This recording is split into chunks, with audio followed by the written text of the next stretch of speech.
భయపడక ధైర్యంగా ఉండుడి. యెషయా 35:4.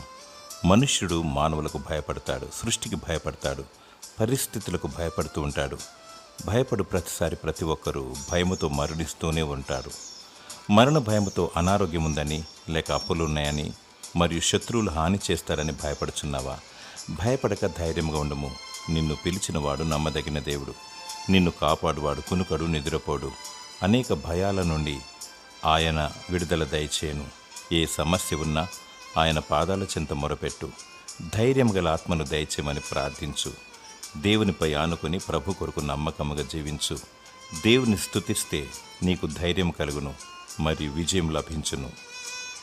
దేవుడు నీకు ఆదరణ, నెమ్మది మరియు ధైర్యం గల ఆత్మను దయచేయునుగాక. ఆమేన్.